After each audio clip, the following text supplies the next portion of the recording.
Hindi nyo mausin. 50 days na pala yan. Kaya pala naman daw pabo na.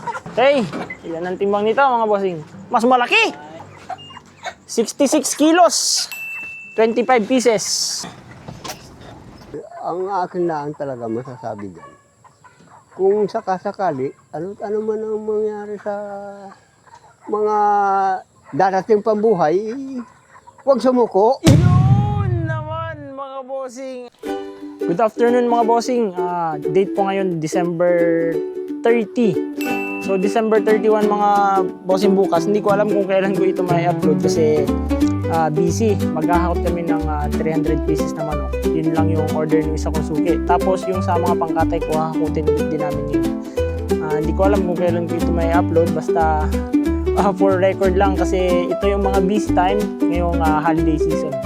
Bali bukas ang bilihan kasi preparation ng mga tao for New Year mga boss. So huling sabak natin ito sa paghahakot ngayong 2025. So tara po, sama kayo sa akin mga bossing. Ito, improvise lang ulit kami ng pan-deliver kasi hindi ko ginagamit yung aking malalaking pan-deliver. Yung 600 heads kasi 300 heads lang ang aming ilo-load. Kasya na siguro dito yan mga bossing. Yan, naka-ratchet yan oh. Ito mga bossing, papunta na kami sa pagkukunan namin ng manok. Bali, kukunan ko ng manok yung paalaga ko tapos yung sa mga luluhin ko. Kaya mga tropa sa likod. What's up mga tropa? Kaway-kaway muna kayo dyan. Ayan mga tropa natin. Papasok kami sa kukunan namin ng manok. Mga bossing, andito tayo sa aking luluhin. Mismo aking lulo, nag-aalaga din ng manok. Ganyan kami mga magmamanok dito. Ito si shout out kay Lulong Naning. Sino yan? Ayan ang makikita tayo ng buong Pilipinas. Shout out. Anong masasabi mo sa ating mga viewers? Aba, adi pagpatuloy ninyo ang inyong mga business at nang pare-parehas tayong magkaroon. Yo naman! Oh, galing yan sa akin luluhin mga bossing. Oh, tuloy-tuloy lang tayo mga boss. Oh, hahakutin na namin yung kanyang manok.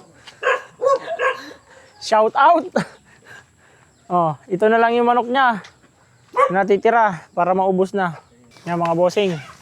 Tuloy ng karga ni Piolo. May dala din kaming feeds mga boss. Diretso kami dun sa isa kong farm.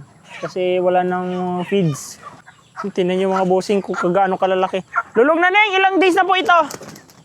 Ilang days na po? 50 days. Tingnan nyo mga bossing. 50 days na pala yan. Kaya pala naman daw pabo na. So 45 heads lang yung nakuha natin dito mga bossing. Ano Lulong na Neng, matuloy na po kami. Sige.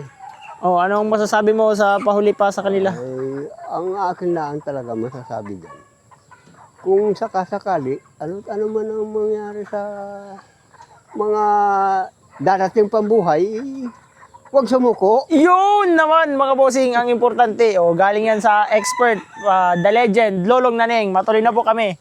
Salamat po sa inyong manok. Oh, ako nang bahala dito Lulong Naning sa manok po ninyo. Ayan mga bossing, tingnan nyo. Yung pinagkunan namin ng manok, talagang suot kami dyan. Yan ang mga gawa ng mga magmamanok dito sa Oriental Mindoro. Itong ating sasakyan ay napalaban na naman. Oh, mga bossing, tingnan nyo. Sobrang sikip ng daan na yan ha, pero diretso lang kami. Tuloy lang kami sa paghakot ng manok mga boss. Okay, Piolo, tara na.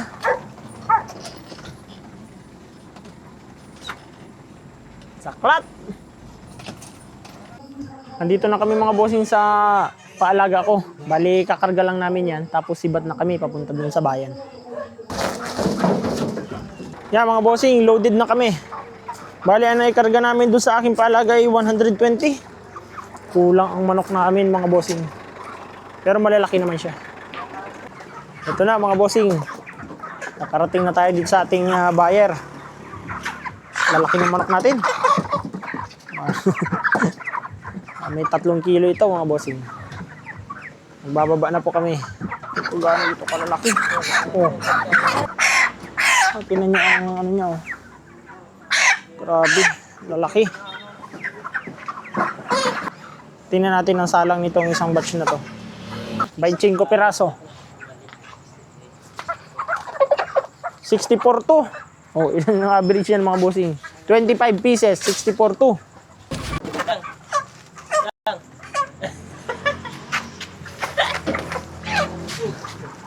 Okay, ilan ang timbang nito mga bossing? Mas malaki! Pambihira. 66 kilos. 25 pieces. Tapos na tayo mag-unload mga boss. O, ito, uuwi na kami.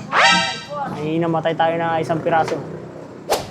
Mga bossing, tapos na po kami mag-deliver ng manok. Yun lang po. Follow na mga bossing!